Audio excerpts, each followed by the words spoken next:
الحمد لله كفى وسلام على عباده الذين اصطفى لا سيما على محمد المصطفى وعلى آله وصحبه أهل الصدق والصفاء. أما بعد فقد قال الله تبارك وتعالى في القرآن المجيد والفرقان الحميد: فأعوذ بالله من الشيطان الرجيم بسم الله الرحمن الرحيم. يا أيها الذين آمنوا اتقوا الله حق تقاته ولا تموتن إلا وأنتم مسلمون. صدق الله مولانا العظيم. وقال النبي صلى الله عليه وسلم: النکاح من سنتی. وقال ايضا صلى الله عليه وسلم: من رغب عن سنتی فليس مني، او كما قال عليه الصلاة والتسلیم. اللہ کی ذات پاک ہے، وہ پاک رہے گا. اللہ کی ذات پاک ہے، وہ پاک رہے گا. انسان صرف خاک ہے، وہ خاک رہے گا. نہ گھبراؤ مسلمانوں، خدا کی شان باقی ہے. ابھی اسلام زندہ ہے، ابھی قرآن باقی ہے. قول محمد قول خدا صلی اللہ علیہ وسلم ہے. قول محمد قول خدا، فرمان نہ بدلا جائے گا. بدلے گا زمانہ لاکھ مگر قرآن نہ بدلا جائے گا. گمراہ نہ ملے گا کوئی شیطان سے بڑھ کر، رہبر نہ ملے گا کوئی قرآن سے بڑھ کر. حسن صورت چند روزہ، حسن سیرت مستقل، اس سے خوش ہوتی ہے آنکھیں، اس سے خوش ہوتا ہے دل. اس محفل میں رونق افروز اصحاب علم و اصحاب نسبت، اکابر علماء اکرام اور برادران حافظ نثار صاحب کے دعوت پر تشریف لانے والے دور دراز سے مہمانان اعظام، میرے بزرگوں، دوستوں، آج کی یہ محفل نکاح بہت بابرکت محفل ہے.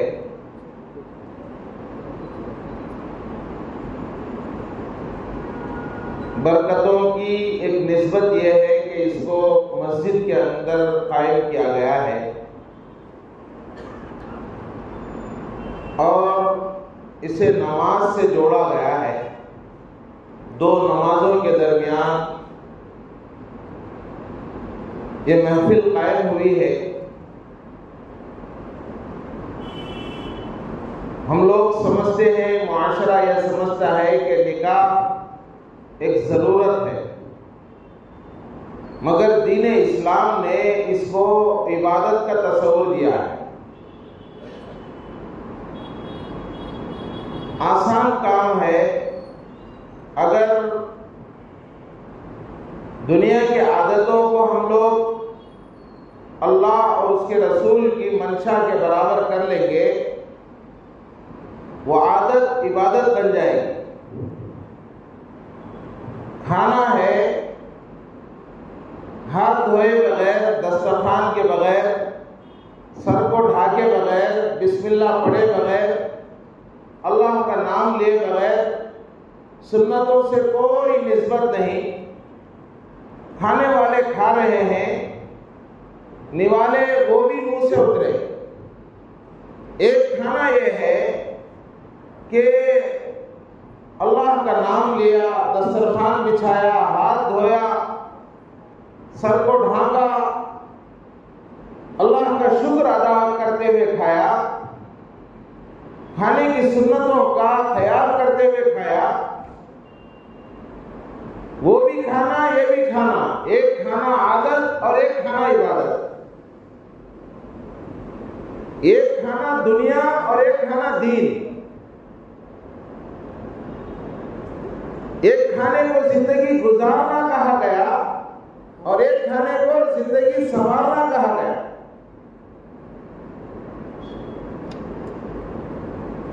میرے دوستوں، پانی ہے، کوئی آدمی کھڑے کھڑے پی رہا ہے، نہ اللہ کا نام لیا، نہ سر کو ڈھانکا، نہ 3 سانسوں میں پیا، گٹ گٹ گٹ کر کے ایک ہی سانس میں پی رہا ہے، نہ شروع میں اللہ کا نام، نہ ختم پر اللہ کی تعریف۔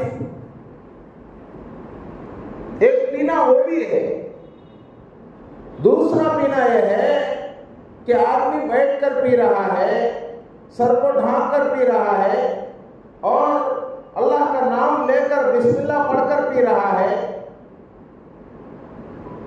3 سانسوں میں پی رہا ہے، ہر مرتبہ دیکھ دیکھ کر پی رہا ہے، پینے کے بعد اللہ کی تعریف الحمدللہ کہہ کر کہہ رہا ہے۔ ایک پینا وہ بھی ہے، پینا یہ بھی ہے، نوالے وہاں بھی گئے یہاں بھی گئے، گھونٹ یہاں بھی اترے وہاں بھی اترے۔ ایک پینا عادت اور ایک پینا عبادت، ایک پینا دنیا ایک پینا دین، ایک پینا زندگی گزارنا اور ایک پینا زندگی سنوارنا۔ میرے محترم بزرگ عزیز دوستو،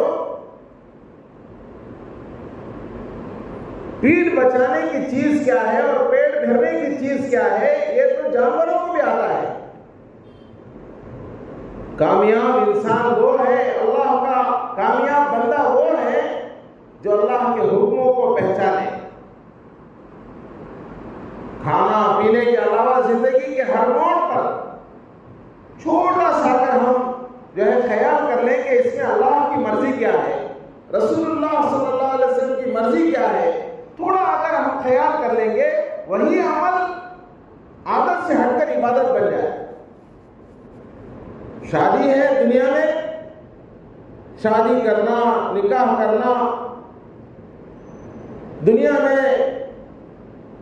یہ طریقے کے اوپر دنیا کے کئی لوگ جی رہے ہیں میرے دوستو، لیکن کامیاب شادی وہ ہے جو سنتوں کے برابر ہو، اللہ کے حکموں کے برابر ہو۔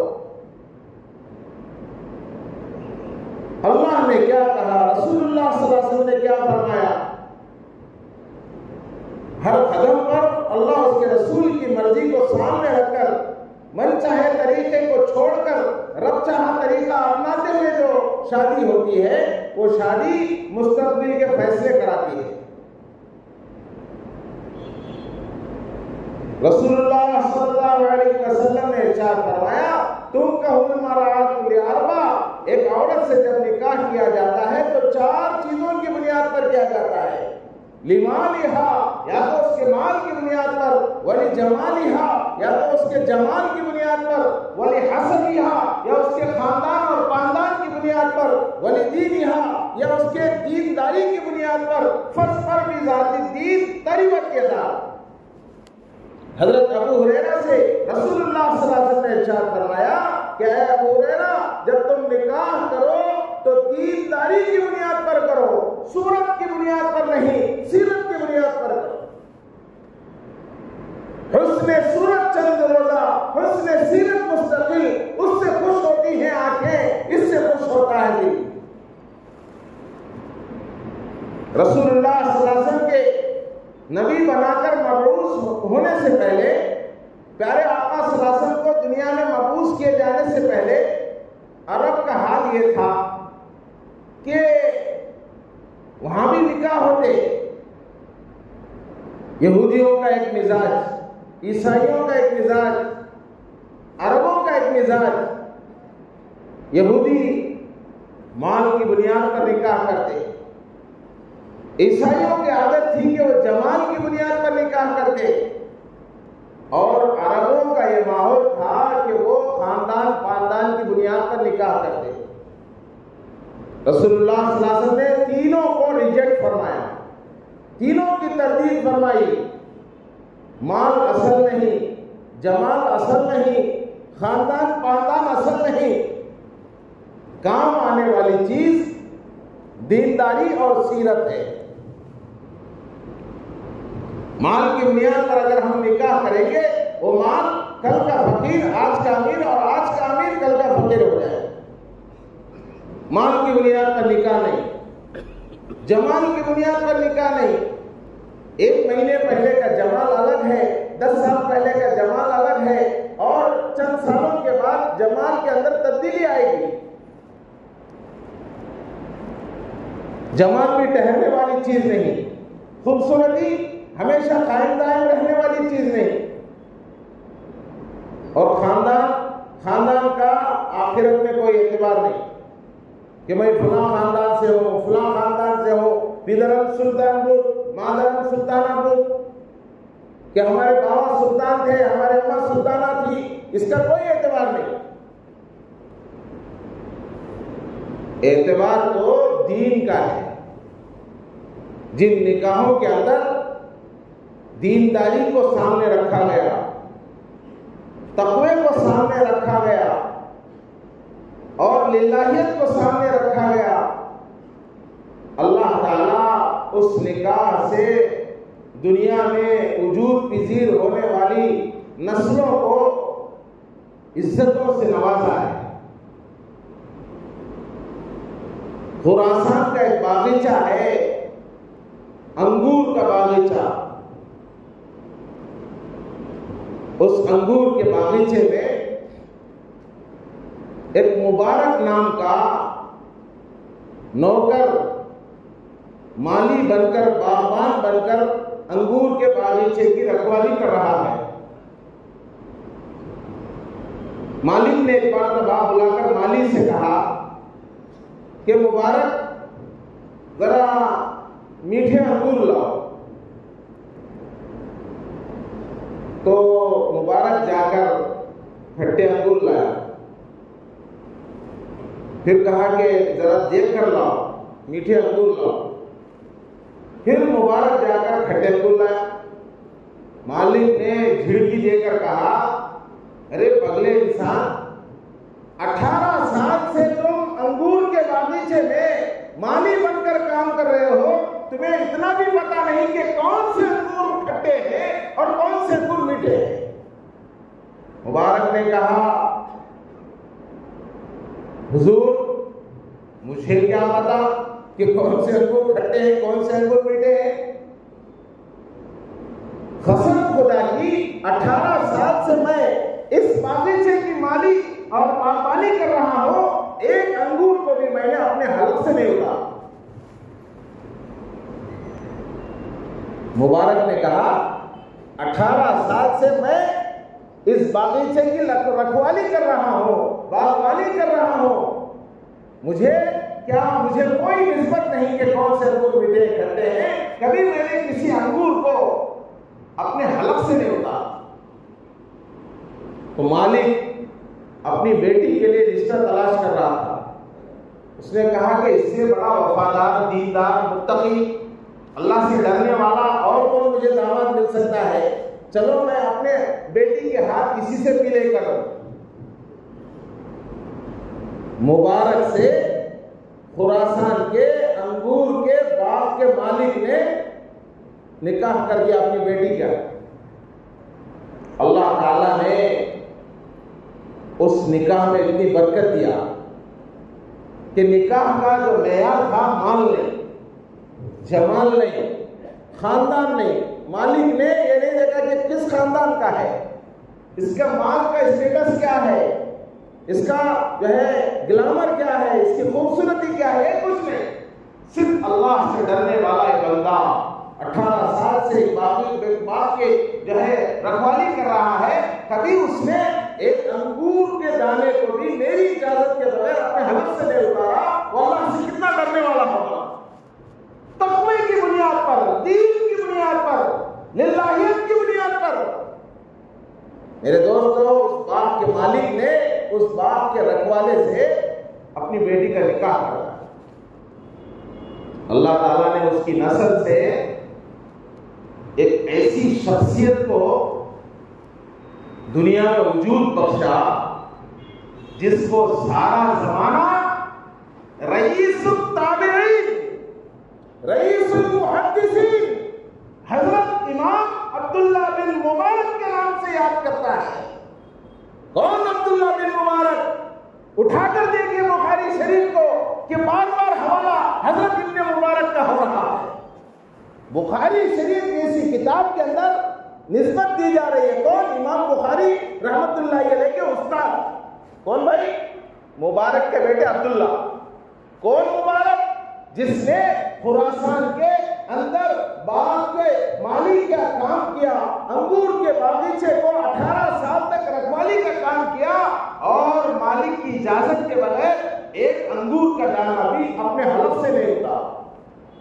وہ متقی باپ کا بیٹا عبداللہ، جس کو زمانہ عبداللہ بن مبارک رحمت اللہ علیہ کے نام سے یاد کرتا ہے، وہ دنیا میں کیسا وجود پذیر ہوئے کہ ان کے والد کا جو نکاح ہوا تھا تقوی کی بنیاد پر، للہیت کی بنیاد پر. میرے دوستو، آج ہمیں اپنے نکاحوں میں تقوی کو معیار بنانا چاہیے، دینداری کو جو ہے معیار بنانا چاہیے.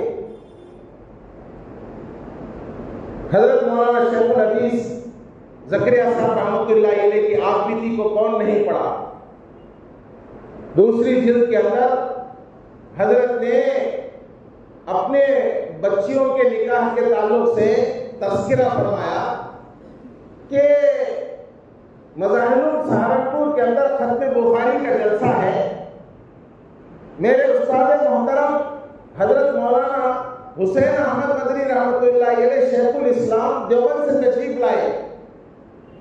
سہارنپور کی جامع مسجد کے اندر قیام پذیر ہوئے اور مرکز نظام الدین سے میرے چچا محترم سارے عالم کے امیر دعوت و تبلیغ تحریک کے بانی حضرت جی مولانا الیاس صاحب رحمۃ اللہ علیہ جو ہے دہلی سے تشریف لائے. ادھر چچا محترم کا آنا اور ادھر استاد محترم کا آنا. چچا محترم نے فرمایا کہ میرے بیٹے زکریا، بھتیجے تھے، بیٹے زکریا، میں کل میرے بیٹے اور میرے بھتیجے کے فراغت پر اپنے دونوں بچوں کا نکاح کرنا چاہتا. ختم بخاری کا پروگرام ہے، شیخ الاسلام مولانا مدنی صاحب رحمۃ اللہ علیہ تشریف لا رہے ہیں، اس سے اچھا موقع کیا ہے؟ تو حضرت شیخ نے، حضرت شیخ الحدیث مولانا زکریا صاحب رحمۃ اللہ علیہ نے فرمایا، چچا جان بہت اچھی بات ہے کہ آپ کے بیٹے آپ کے بھتیجے دونوں فارغ ہو رہے ہیں. کون بیٹے؟ مولوی یوسف. کون بھتیجے؟ مولوی انعام. ان دونوں کا میں نکاح کرنا چاہتا. دونوں کا نکاح پتا ہے کس سے؟ بھتیجے نے فرمایا کہ چچا جان مجھے پتا نہیں کس سے کرنا چاہتا. ارے تمہاری دونوں بیٹیوں سے. اچھا ایک کام کرتا ہوں، میں ذرا اپنے گھر میں اطلاع دے کر آتا ہوں. یہ نہیں فرمایا کہ میڈم سے پوچھ کر آؤں گا، میڈم اجازت دیے تو، بیگم اجازت دیے تو کروں گا، یہ نہیں فرمایا، بلکہ اطلاع دے کر آتا ہوں. گھر گئے، اماں جان کو اطلاع دی کہ چچا جان چاہ رہے ہیں کہ ان کے فرزند مولوی یوسف اور بھتیجے مولوی انعام الحسن کا نکاح کرا دیں، اور وہ بھی دونوں ہماری دونوں بیٹیوں کے ساتھ. اماں جان نے فرمایا بہت اچھی بات ہے، ذرا پہلے کہہ دیتے تو کم از کم 2 جوڑے بچیوں کے لیے نئے بنا دیتی. حضرت شیخ نے فرمایا اچھا مجھے پتا نہیں تھا کہ بچیاں کپڑوں کے بغیر ہی پھر رہی ہیں. یہ فرمایا کہ جب ان بچیوں کی نماز ان کپڑوں میں ہو سکتی ہے تو ان کا نکاح کیوں نہیں ہو سکتا؟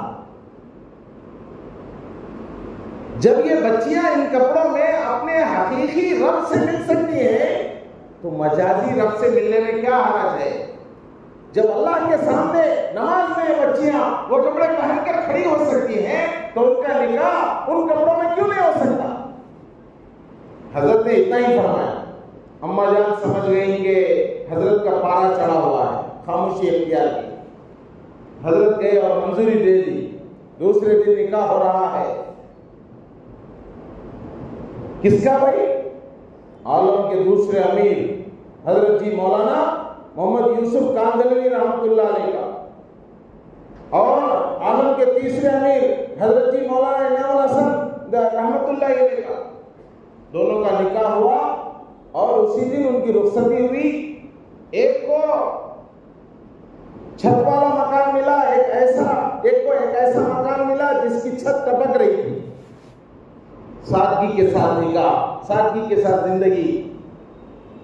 میرے دوستو, اللہ تعالیٰ نے وہ نکاح جو دینداری کی بنیاد پر, تقوی کی بنیاد پر اور للہیت کی بنیاد پر کروایا تھا, اس نسل سے مولانا محمد یوسف رحمۃ اللہ علیہ کی نسل سے مولانا محمد ہارون صاحب رحمۃ اللہ علیہ دنیا میں تشریف لائے, اور مولانا محمد ہارون صاحب رحمۃ اللہ علیہ کی نسل سے اور عالم کے چوتھے امیر حضرت مولانا شیخ الحدیث مولانا صاحب دامت برکاتہم تشریف لائے. اور ادھر حضرت مولانا انعام الحسن صاحب رحمۃ اللہ علیہ کے خاندان سے ایک علماء کا ایک بڑا قافلہ دنیا میں آیا. یہ کب ہوا؟ جب نکاح دینداری کی بنیاد پر, تقوی کی بنیاد پر, للہیت کی بنیاد پر ہو. مدینے کے کئی ایسے نکاح دیکھے گئے کہ نکاح کی بنیاد دینداری کی ہوئی. سارے اسود کا واقعہ کون نہیں جانتا؟ وہ کالا کلوٹا صاحب جس کے کالے پن کو ضرب المثل قرار دیا گیا, بہت کالے کلوٹے.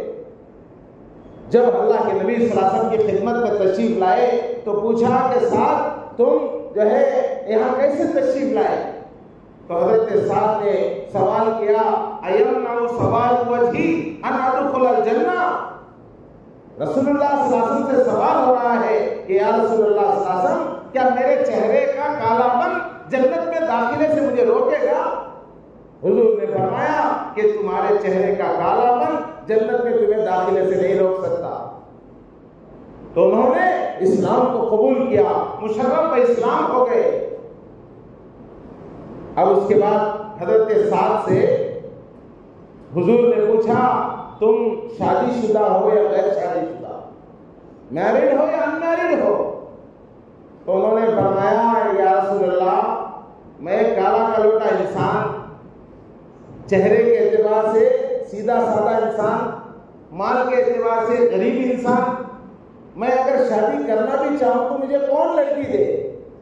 چونکہ اسلام کے اندر داخل ہو چکے تھے, مشرف پہ ایمان تھے, ایمان کی بنیاد پر, اسلام کی بنیاد پر حضرت رسول اللہ صلی اللہ علیہ وسلم نے ارشاد فرمایا کہ صاحب ایسا مت کہو کہ تمہیں کون لڑکی دے گا, تمہاری کیا حیثیت ہے, تم تو ایمان والے ہو, ایمان سے بڑھ کر اور کیا نعمت, ایمان سے بڑھ کر اور کیا دولت ہو سکتی ہے. تم اگر چاہو تو اس وقت کی جو ہے سب سے زیادہ خوبصورت لڑکی مدینے کی مس جو ہے مس مدینہ سے تمہارا میں نکاح کرا سکتا ہوں. حضرت صاحب خاموش رہے. حضور نے پوچھا اگر تم چاہو تو عمر بن وہب ثقفی کے گھر تمہارا رشتہ بھیج سکتا ہوں, جو اس وقت پورے مدینے میں اس سے جو ہے اس لڑکی سے زیادہ خوبصورت مدینے میں کوئی اور عورت نہیں. حضرت صاحب سمجھ گئے کہ بھئی میرے سے کوئی مذاق تو نہیں ہو رہا, میں کہاں ایک کالا کلوٹا انسان, میری کیا حیثیت, میرا کوئی جو ہے کوئی طاقت نہیں. تو حضور نے فرمایا کہ میری طرف سے پیغام لے جاؤ, لے جا کر کہو کہ رسول اللہ صلی اللہ علیہ وسلم نے تمہاری بیٹی کا ہاتھ میرے لیے مانگا ہے. حضرت سعد پہنچے حضرت عمر بن وہب ثقفی رضی اللہ تعالیٰ کے گھر, دروازہ کٹکھٹایا, پوچھا کہ کون ہو؟ تو انہوں نے کہا کہ میں سعد ہوں. کیسے آنا ہوا؟ تمہاری بیٹی کا رشتے کے لیے آیا ہوں. وہ صاحب جو کالا کلوٹا ہے جس کی کوئی حیثیت نہیں، اچھا میری بیٹی کا رشتہ پوچھنے کے لیے آ گئے۔ ارے بھائی میں خود نہیں آیا ہوں، پیارے آقا صلی اللہ علیہ وسلم کے حکم پر آیا ہوں۔ تو حضرت عمر بن وہب ثقفی رضی اللہ تعالیٰ نے فرمایا اچھا ہوا حضور کا نام تم نے لے لیا، اگر تم خود آئے ہوتے تو تمہارا کیا حال ہوتا پتا نہیں، جیسے آئے ویسے واپس چلے جاؤ۔ پیچھے سے بیٹی نے ابا کے کندھے پر ہاتھ رکھ کر کہا کہ ابا جان آپ کو پتا ہے کہ رشتہ کہاں سے آیا ہے؟ رسول اللہ صلی اللہ علیہ وسلم کی نسبت پر آیا ہے، اگر آپ انکار کر دیں مجھے خوف ہے، اندیشہ ہے کہ کہیں جبرائیل امین آپ کے ہمارے خاندان کے خلاف کوئی آیت لے کر آ جائے اور وہ قرآن کا کوئی حصہ بن جائے۔ تو باپ نے سمجھایا کہ بیٹی تجھے پتا نہیں کہ ساتھ ایک غریب انسان ہے اور ایک کالا کلوٹا انسان ہے۔ تو بیٹی نے جو جواب دیا، جسے حفیظ جالندھری رحمۃ اللہ علیہ نے بڑے اچھے انداز میں نظر کے طور پر پیش کیا کہ بیٹی نے کہا کہ کیا ہوا، دولہا میرا کالا کلوٹا مانگ ہے، کیا ہوا دولہا میرا کالا کلوٹا مانگ ہے، بھیجنے والا تو ابا چودھویں کا چاند ہے۔ رسول اللہ صلی اللہ علیہ وسلم کو اس بیٹی نے چودھویں کے چاند سے تشبیہ دی۔ چودھویں کا چاند تو وہ ہے جو صرف آسمانوں کو روشن کرتا ہے، میرے آقا ایسے چاند ہیں جو ساری دنیا کو روشن کرتے ہیں۔ چاند سے تشبیہ دینا یہ بھی کیا انصاف ہے؟ چاند میں تو داغ ہے، ان کا چہرہ صاف ہے۔ پیارے آقا صلی اللہ علیہ وسلم کے تعلق سے اس بچی نے کہا کہ کیا ہوا، دولہا میرا کالا کلوٹا مانگ ہے، بھیجنے والا تو ابا چودھویں کا چاند ہے۔ حضرت عمر بن وہب ثقفی رضی اللہ تعالیٰ بھاگتے ہوئے حضور کی خدمت میں حضرت سعد سے پہلے پہنچ گئے اور رشتے کو منظور فرما لیا۔ نکاح ہوا حضرت سعد کے ساتھ اس مس مدینہ کا، مدینے کی سب سے خوبصورت لڑکی کا، اور یہاں روانگی سے پہلے حضرت سعد اللہ کے راستے میں نکل گئے۔ دین لٹ رہا ہے، اللہ کا دین مٹ رہا ہے، اس کی سربلندی کے لیے کون چلیں گے؟ حضرت سعد اللہ کے راستے میں چلے گئے، شہید ہو گئے، پتہ بھی نہیں کہ دولہا اللہ کے راستے میں جا کر شہید ہو گیا۔ رسول اللہ صلی اللہ علیہ وسلم نے حضرت سعد کے مونڈوں کے کالے پن کو دیکھ کر پہچانا کہ حضرت سعد ہے۔ میرے دوستو حال یہ ہے کہ آپ کے قبر کو جو ہے کھودنے والے رسول اللہ صلی اللہ علیہ وسلم اور قبر میں اتارنے والے رسول اللہ صلی اللہ علیہ وسلم، کبھی اللہ کے نبی صلی اللہ علیہ وسلم حضرت سعد کے جو ہے اس لاش کو اتارتے ہوئے مسکرا رہے ہیں، کبھی رو رہے ہیں اور کبھی اپنا چہرہ پھیر رہے ہیں۔ صحابہ نے پوچھا کہ رسول اللہ یہ کیفیت کیسی؟ تو حضور نے فرمایا کہ میرا مسکرانا اس لیے تھا کہ میں اللہ کے پاس سعد کا مقام دیکھ چکا تھا، رونا اس لیے تھا کہ سعد کی اس کیفیت کو میں یاد کر کر کے رو رہا تھا، اور بار بار میرا چہرہ پھیرنا اس لیے تھا کہ سعد کے استقبال کے لیے، سعد کے ویلکم کرنے کے لیے جنت کی حوریں، ہزاروں جنت کی حوریں آ رہی تھی، لپٹ رہی تھی، جس کی بنیاد پر جو ہے حوروں کے پنڈلیوں سے ان کا کپڑا ہٹ رہا تھا۔ میں نے سوچا کہ سعد کی ان جو ہے محرموں کو میں کیوں دے دوں۔ روایت میں آتا ہے کہ 70,000 سے زیادہ فرشتے حضرت سعد کے اس جنازے میں آئے، اور رسول اللہ صلی اللہ علیہ وسلم اپنے انگلیوں کے اپنے پیروں کے انگلیوں کے پوروں کی بنیاد پر چل رہے تھے۔ پوچھا کیا بات ہے کہ اتنی بھیڑ تھی کہ میں پیر کہاں رکھوں، میرا پیر کہاں جماؤں، مجھے نہیں سمجھ آ رہا۔ میرے دوستو بزرگوں، یہ کیوں بھائی؟ یہ نکاح کی بنیاد تقوی، دینداری۔ ہم بھی اپنے جو ہے نکاحوں میں تقوی کو سامنے رکھیں، للہیت کو سامنے رکھیں، دینداری کو سامنے رکھیں۔ انشاءاللہ ہماری نسلوں سے بھی اللہ تعالیٰ دین کا بہت بڑا کام لے گا۔ کریں گے انشاءاللہ؟ کون کون کریں گے؟ ذرا ہاتھ اٹھاؤ۔ ہاں جن کے نکاح ہو گئے انہیں ہاتھا اٹھانے کو، ورنہ موت کے بعد دم کے گھوسے پڑے. کیا بھائی ایک نکاح ویسا کرے تھے ایک نکاح ایسا کریں گے؟ ایسا نہیں، بلکہ یہ نیت کرو کہ اگر ہم مال کی بنیاد پر کیے تھے تو لیے ہوئے کٹنموں کو واپس کر دیں گے،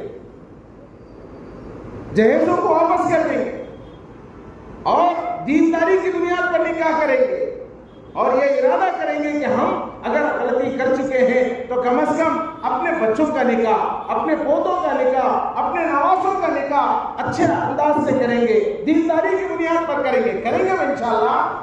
اللہ ہم سب کو عمل کی توفیق عطا فرمائے. کہنا سننا اصل نہیں ہے، عمل اصل ہے. بے عمل دل ہو تو جذبات سے کیا ہوتا ہے، کھیت بنجر ہو تو برسات سے کیا ہوتا ہے. عمل سے زندگی بنتی ہے، جنت بھی جہنم بھی. یہ خاکی اپنی فطرت میں نہ نوری ہے نہ ناری ہے. جہنم اور جنت کی بکنگ آفس ہے یہ دنیا. عمل دے کر ٹکٹ لے لو جہاں جانے کی خواہش ہے.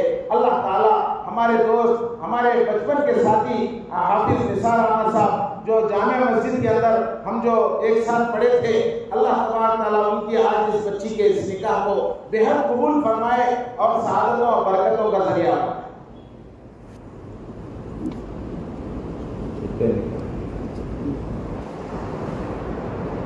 اس محفل میں بہت سے اہل علم موجود ہیں.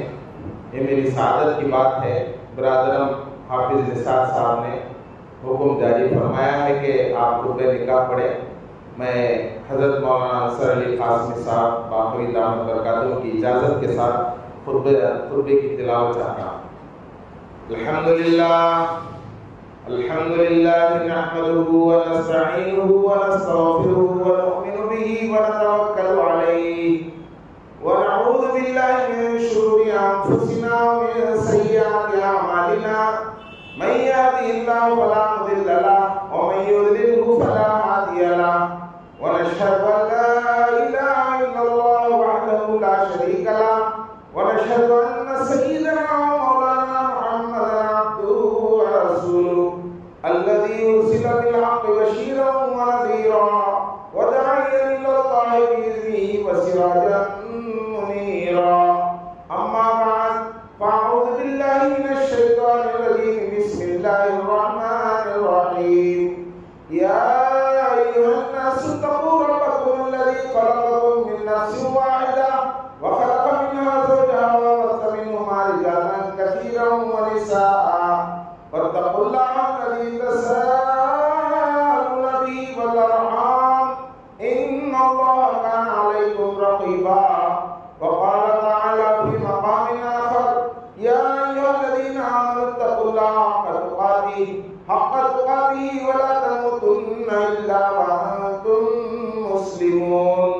وقال تعالى في مقام آخر يا أيها الذين آمنوا اتقوا الله وقولوا قولا سديدا يصلح لكم أعمالكم ويغفر لكم ذنوبكم ومن يطع الله ورسوله فقد فاز فوزا عظيما. صدق الله مولانا العظيم. وقال النبي صلى الله عليه وسلم النكاح من سنتي. وقال أيضا صلى الله عليه وسلم من رغب عن سنتي فليس مني أو كما قال عليه الصلاة والسلام.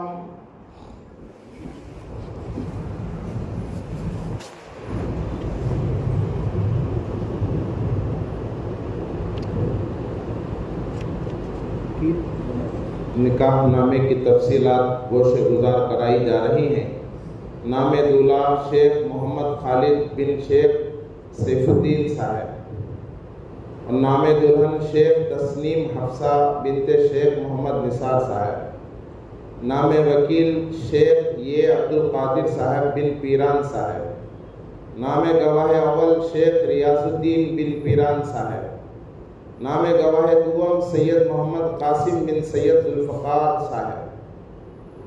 مقدار کی مہر کی جو مقدار ہے 2 تولہ 400 گرام سونے کی چوڑیاں.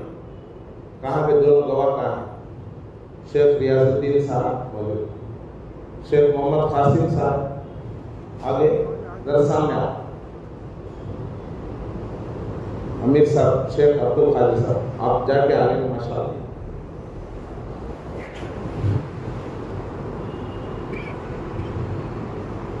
جناب شیخ محمد خالد صاحب، میں نے الحاج شیخ عبد القادر صاحب کی وکالت اور شیخ ریاض الدین صاحب اور سید محمد قاسم صاحب ان دونوں کی گواہی کے ساتھ 2 تولہ 400 گرام سونے کی چوڑیوں کے عوض، مہر معجل کے عوض آپ کا نکاح برادرم حافظ شیخ محمد نثار صاحب کی دختر نیک اختر، دختر خجستہ سیر شیخ تسنیم حفصہ کے ساتھ کر دیا۔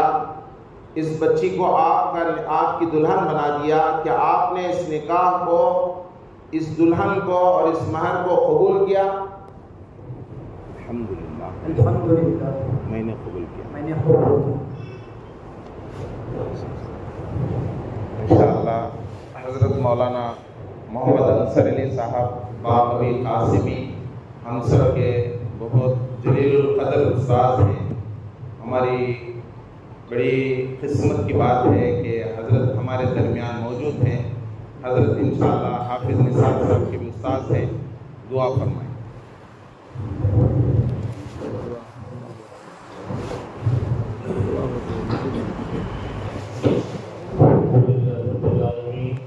اللهم صل على سيدنا محمد وعلى ال سيدنا محمد وبارك وسلم.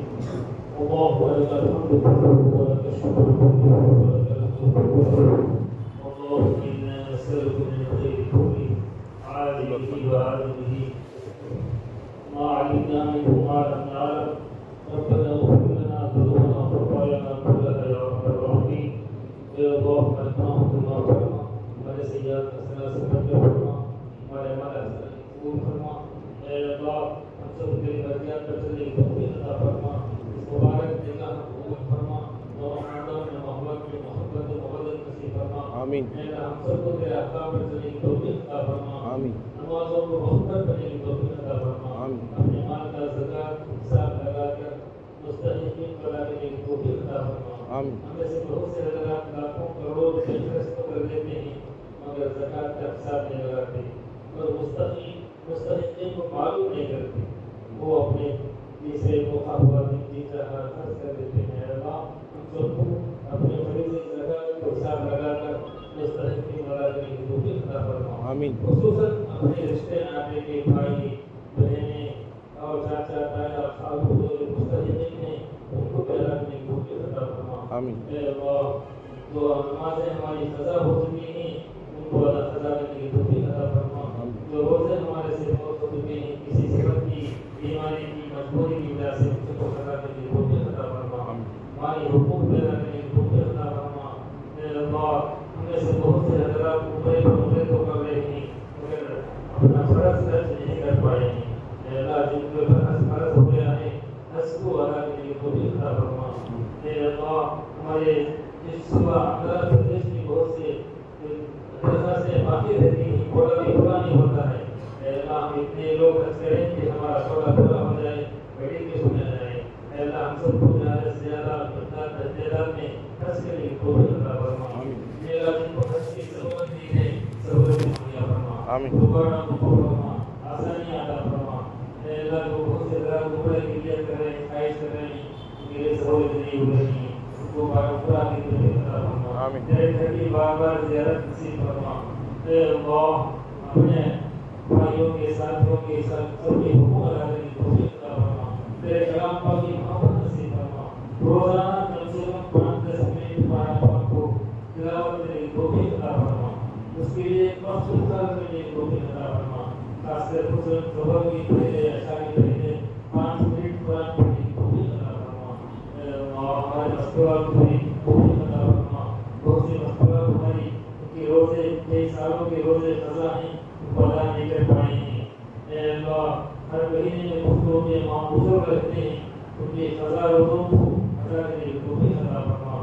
اے اللہ مال کا زکات خصوصاً مستورات کے اندر فرض ہوتے ہیں وہ اپنی زکات ادا نہیں کر پاتے ہیں۔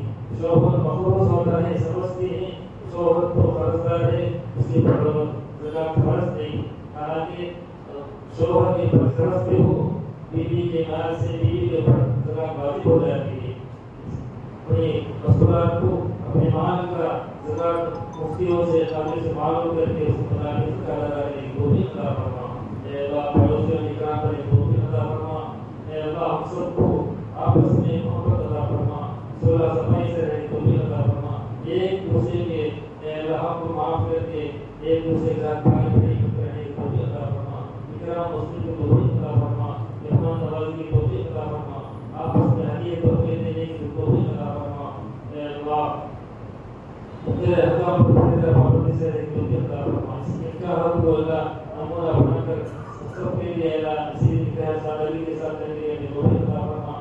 تیرے حبیب پاک صلی اللہ علیہ وسلم کے قول کے مطابق معاملوں کو نکاح کی برکت ایسا حکم ہوتا ہے اس میں کم خرچ ہو، اس طریقے سے ہم سب کو نکاح کرنے کی توفیق عطا فرما۔ اے اللہ جو نے مانگا ہے وہ عطا فرما، جو مانگے سے رہے عطا فرما۔ بارک اللہ تبارک علیہ جناب امام جزیر ربنا تقبل منا ما كان صالحا واصلح لنا ما كان فاسدا ربنا تقبل منا انك انت السميع العليم وتب علينا انك انت التواب الرحيم وصلى الله تعالى على خير خلقه سيدنا محمد وآله وأصحابه أجمعين الحمد لله رب العالمين۔